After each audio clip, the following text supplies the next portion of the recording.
E olha, pessoal, momento de saúde aqui em casa. De acordo com um estudo publicado por uma revista científica sobre medicina, apoiado pela Organização Mundial da Saúde, a OMS, mais de 1 bilhão de pessoas no mundo, ou seja, a cada 8, uma vive com obesidade.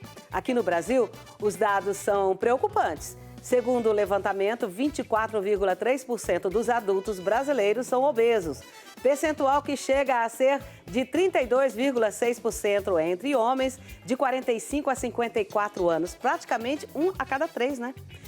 Para falar desse assunto sério, eu recebo no programa de hoje a Jéssica França, que é endocrinologista pediátrica. Bem-vinda, Jéssica!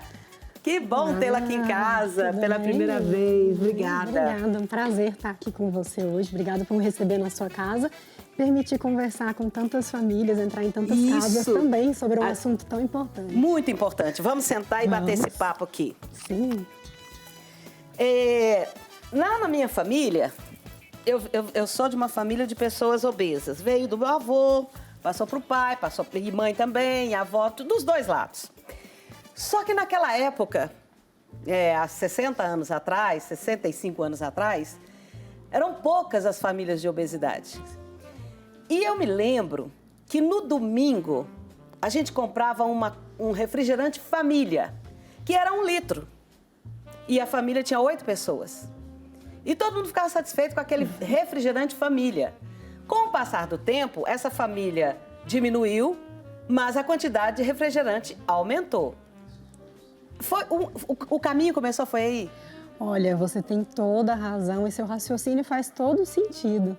É isso mesmo, porque se a gente for parar para olhar a estatística de 1970, aquela época, né, a minha área como da endocrinopediatria, a área que eu mais me dedico para estudar, 4 crianças em número de 100 crianças tinham sobrepeso ou obesidade. Hoje em dia a gente vê esse número crescendo para 20 crianças a cada 100. Cada 100 crianças, 20 obesas.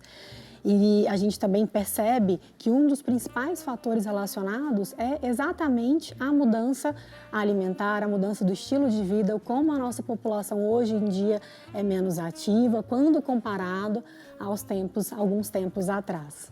E eu estou achando que vai piorar um pouco mais, porque tem muita tela. Exato.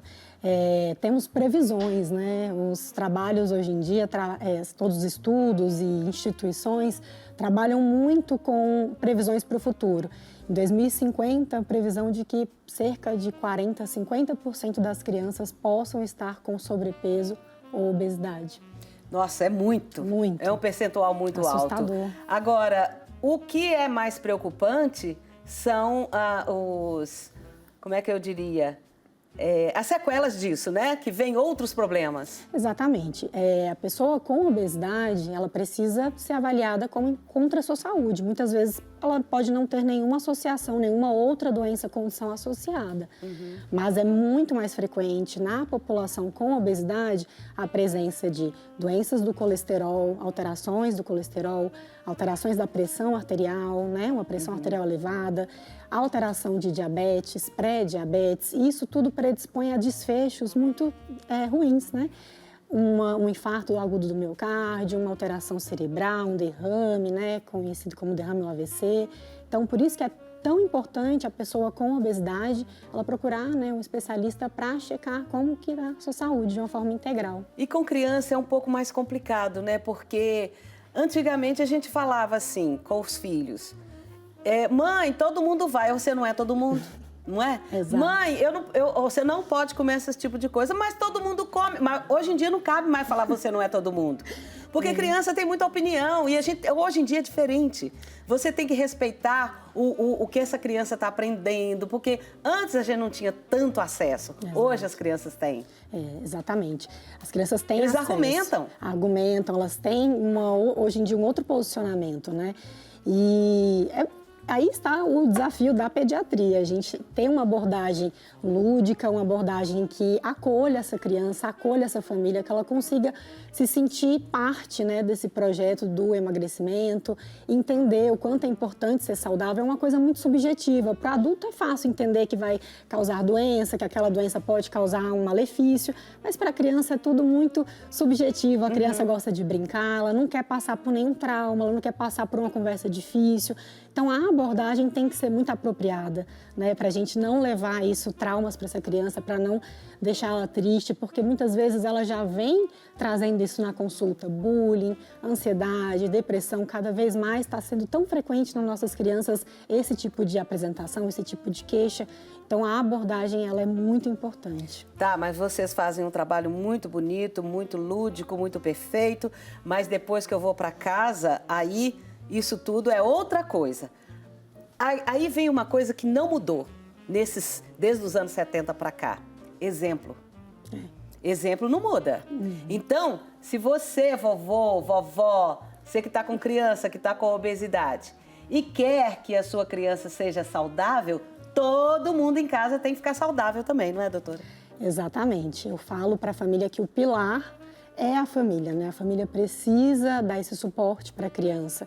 Não adianta a gente falar uma coisa e fazer uma outra coisa. A criança vai ficar confusa, ela não vai entender aquilo como verdade, ela não vai conseguir seguir. E é até um pouco assim injusto, né? Porque todo mundo pode, só ela não. Claro que é injusto. Então todo mundo tem que ir ali dar as mãos e participar, né, desse projeto. Eu falo que o tratamento não é para a criança, o tratamento é para a família. A abordagem é com a família. E aí todo mundo em casa fica mais feliz, fica mais saudável e é muito melhor quando a família se envolve. E tem muitas mães e pais, né, até cuidadores que falam assim, mas eu falo tanto para ele parar de comer, ele não me obedece. Com coisa que isso aí vai resolver, né? Não é assim. Não funciona assim. O primeiro passo que eu sempre gosto de reforçar nas consultas, nos atendimentos o pai e a mãe, né, são ali as pessoas principais no cuidado da criança e eles são pontes. A criança não tem uma certa autonomia em relação a cuidar a questão financeira. Então, os pais, eles preparam o ambiente da casa. É importante você, pai, você, mãe, você vai escolher o que entra dentro da sua casa. A partir do momento que você permite que um alimento que não é adequado entre dentro da sua casa, você está permitindo automaticamente que seu filho consuma aquele alimento. Então, você precisa ser ponte e não trazer coisas negativas, e sim alimentos saudáveis, hábitos saudáveis para dentro da sua casa, para que sua família tenha uma saúde bem melhor. Como é que eu faço, doutora, com o meu neto que gosta muito de comer bobagem na escola e eu tenho que mostrar para ele que ele é diferente? Ai, que coisa difícil de falar, você não pode, porque se você comer um pouquinho além, isso vai te engordar, porque eu passei esse gene pro meu filho, que meu filho passou para ele. Gente, que coisa difícil. É muito complicado. Eu entendo, assim, a maior parte, hoje em dia, da causa da obesidade, ela tem, né, uma herança poligênica, que nós falamos de vários genes que podem ser herdados, mas isso não é definitivo. O hábito de vida, a parte externa, ela consegue moldar e modular, né, esses genes que foram herdados. Existem alguns tipos raros de causas monogênicas, quando um gene só é envolvido, que isso é mais complicado. Mas a maior parte da obesidade, ela é possível ser modulada através do meio ambiente, através do que a gente ingere, através de como a gente se exercita. E esse é o grande desafio, é mudar o mindset, né? A forma de pensar, que a criança passe a ver aquele alimento como algo positivo e aquele alimento que é ultraprocessado, aquele biscoito, aquele suco de caixinha, que ela comece a enxergar aquilo como algo que não vale a pena, algo que não é legal, que hoje em dia o legal na escola é o lanche que é ultraprocessado, é o sanduíche, é o suco de caixinha. As frutas já perderam a graça, as crianças têm vergonha, às vezes, de levar fruta para a escola e isso não pode acontecer. A gente tem que voltar atrás, voltar antigamente. O legal é o saudável. O legal é que a gente compra na feira e não no supermercado. É verdade. E como é que a gente faz isso, né, doutora? Mas tem que ter essa conscientização. Tem que falar desde cedo, é de pequenininho que se torce o pepino. Falar em pepino, pepino é tão gostoso, gente. Come pepino. Eu amo. Bom, nós temos aqui no programa, aqui em casa, uma nutricionista pediátrica. E ela veio aqui e estava ensinando a fazer as comidinhas. Por exemplo, ela ensinou a fazer nuggets e ensinou a fazer um biscoitinho também. E tudo adoçado com beterraba. Naturais, né? Naturais. E lógico, porque quando eu olhei aquele nuggets, eu falei, esse trem não tá bom não. Mas fica uma delícia. Então, tem essa participação da criança na cozinha também é um ponto positivo, né? Claro. Uma das abordagens, uma das táticas que eu oriento para os pais é permitir que a criança vá até a feira, escolha os alimentos, pegue as texturas, cheire os alimentos, as frutas, que ela participe da receita, coloca ali de forma lúdica uma touquinha ali de mestre Cuca, um avental e vamos participar disso, vamos provar o que você fez. Olha só, nessa receita foi cenoura, foi banana, todas as coisas que às vezes a criança não gosta quando come ali no prato forçado, né? Mas quando ela participa desse processo, a chance dela aderir, dela aceitar é muito maior. É muito melhor do que ficar fazendo aviãozinho. Com certeza. Ai, que falta de paciência com o aviãozinho. Ai, parecendo animal. Não, você faz isso que eu te dou isso. Faz isso que eu te dou aquilo, um petisco. Não é por aí, né? Exatamente. Hoje em dia até uma coisa que a gente tenta abolir é essa história do aviãozinho, que foi tão, né? Nossa, isso aí é da minha época. Exato, porque não respeita a saciedade da criança. Às vezes a criança não quer mais e a gente quer que ela termine ali o prato, que ela limpe o prato ou que ganhe uma sobremesa depois que limpar o prato. A coisa da uma recompensa, né? E a gente começa a gerar hábitos ruins, né, para essa criança. E outra coisa, uma coisa que eu acho muito importante é a questão do tempo para comer.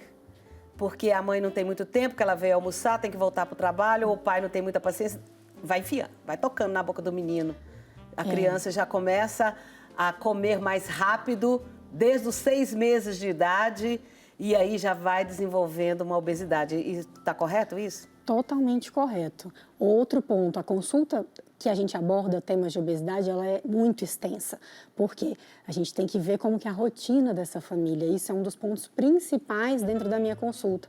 Muitas vezes essa criança almoça sozinha, não tem mais aquela mesa, a família, todo mundo conversando, um horário assim de conversar sobre como foi o dia, né? De interagir dentro de casa. Isso é muito importante. Hoje em dia as pessoas comem, às vezes, em frente à televisão, e isso a gente perde a percepção da nossa mastigação, perde a percepção da nossa saciedade, a gente faz tudo de forma robotizada, automática, e isso às vezes acelera a mastigação, a gente come mais do que o que realmente precisaria. E, além disso, perde o momento de interação com a família. Então, um dos primeiros passos é desligar todas as telas, tirar o celular, né, da mesa. Isso vale para os pais, para as mamães, porque muitas vezes a gente está dedicando tanto ao trabalho, né, correndo, não para nem na hora de almoçar. A gente quer olhar o celular a todo momento. Então, é importante isso, tirar tudo, todo mundo interagir e comer de uma forma mais devagar, mais normal, que hoje em dia está tudo acelerado. Gente, 40 minutos que você tira ali com a sua família para comer normal, 40 minutos só, isso vai ter um ganho na frente, né? Com certeza. Nossa, muito bom. E além de ter essa interação, se você fica comendo em frente à TV e cada um come de um lado, tem um idoso que está comendo também, engasgou, morreu e você não viu. Eu faço um paralelo que quando a gente vai ao cinema, né, a gente compra aquele baldão de pipoca, e aí a gente começa ali a comer olhando para a tela, de repente acaba e a gente nem começou o filme, tá no trailer ainda e o balde já acabou. A gente não percebe quando a gente está olhando uma tela, a gente não tem mais as percepções da nossa alimentação, da fome, da saciedade. Então, tela realmente é um grande mal dos séculos. A gente tem que saber usar para o lado positivo, acessar receitas saudáveis, procurar informações, né? E evitar os aspectos negativos do uso da tela, que são muitos. Por falar em pipoca, pipoca engorda, né? A pipoca é um carboidrato, o milho é um carboidrato, né? Muita gente acha assim que o milho é um legume, mas ele é um carboidrato. Mas a pipoca, quando ela é bem preparada, que não seja aquela pipoca de saquinho de micro-ondas, aquela lá, tudo que passa pela indústria de industrializado, a gente tem que tentar evitar. Ela vai muito sal, muito temperos, aditivos químicos, conservantes, corantes, isso é péssimo para a saúde. Sim. Agora a pipoca que a gente compra, aquele saquinho, faz em casa ali, sem muita manteiga, né? Tenta fazer ela bem mais tranquila, é um lanche adequado, é um lanche que é interessante. Ai, que coisa boa. Doutora Jéssica, muito obrigada por Prazer, você ter vindo. obrigada eu falar. Espero que você tenha gostado. Adorei, pode contar comigo outras vezes. Mas é isso que eu ia dizer, vou contar mesmo.